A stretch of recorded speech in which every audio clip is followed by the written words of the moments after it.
Assalamualaikum warahmatullahi wabarakatuh. Perkenalkan, nama saya Aisyah Sinta Balkis dengan NIM 1401420133. Dalam video ini saya akan membahas materi mengenai prinsip-prinsip dan karakteristik pembelajaran kelas rangkap dengan dosen pengampu Dr. Sri Sulistyorini, MPD.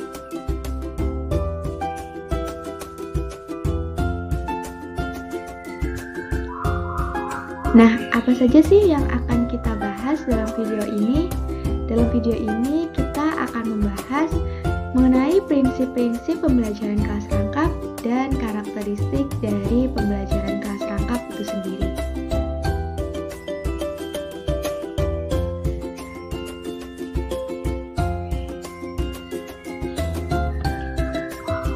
Nah, untuk yang pertama di sini kita akan membahas prinsip-prinsip dari pembelajaran kelas rangkap. Pembelajaran kelas rangkap sendiri mempunyai prinsip khusus, yaitu yang pertama ada keserempakan kegiatan pembelajaran. Dalam pembelajaran kelas rangkap, guru menghadapi 2 kelas atau lebih pada waktu yang bersamaan. Oleh karena itu, prinsip utama pembelajaran kelas rangkap adalah kegiatan belajar mengajar terjadi secara bersamaan atau serempak. Kegiatan yang terjadi secara serempak itu harus bermakna.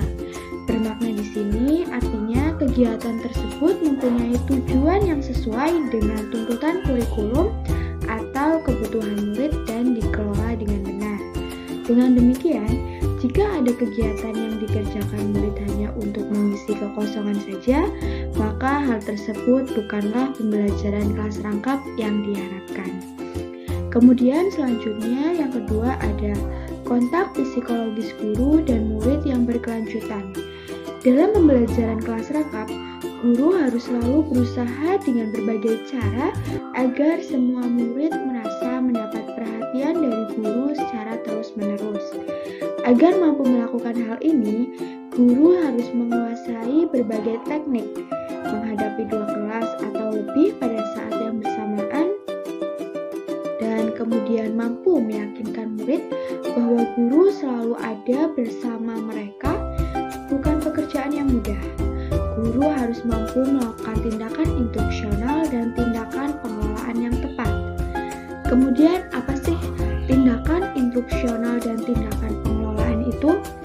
Tindakan instruksional sendiri adalah tindakan yang langsung berkaitan dengan penyampaian isi kurikulum, seperti menjelaskan, memberi tugas, dan mengajukan pertanyaan.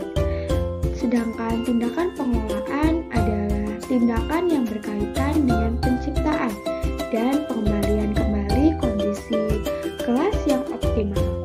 Misalnya menunjukkan sikap tanggap dan peka, mengatur tempat duduk, memberi petunjuk yang jelas, dan atau menegur murid.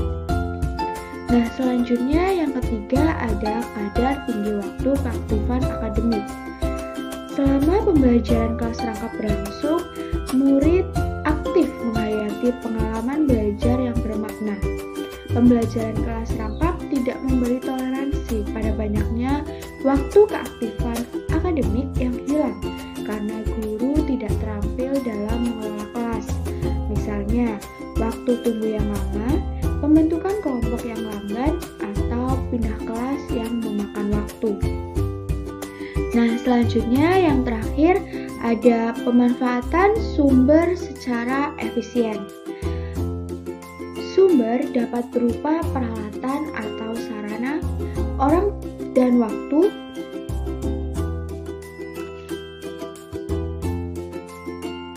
Selanjutnya di sini kita akan membahas mengenai karakteristik pembelajaran kelas rangkap. Ada beberapa karakteristik yang harus kita ketahui mengenai pembelajaran kelas rangkap.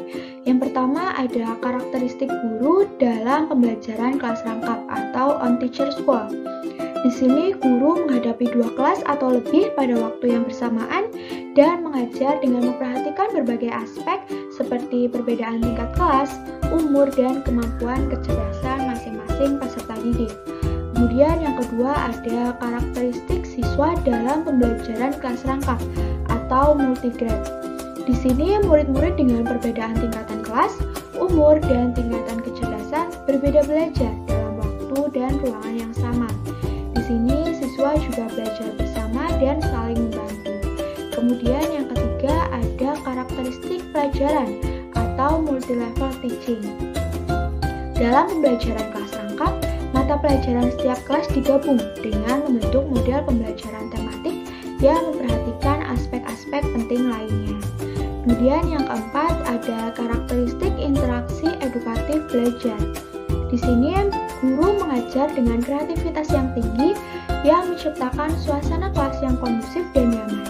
Di sini guru juga mengelola kelas dengan pengaturan tempat duduk yang berbeda. Selanjutnya yang kelima ada karakteristik lingkungan belajar.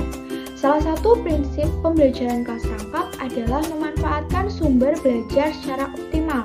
Oleh karena sumber belajar sangat terbatas, maka kita sebagai guru dituntut untuk selalu kreatif, menciptakan berbagai sumber sehingga dapat dimanfaatkan dalam pembelajaran. Karakteristik lingkungan belajar dalam PKR yaitu seperti sekolah dan lingkungan sekolah itu sendiri sebagai sumber belajar, termasuk guru yang ada di dalamnya. Sedangkan lingkungan sekolah berupa perpustakaan, kebun sekolah, yang dapat dijadikan berbagai sumber belajar oleh para siswa.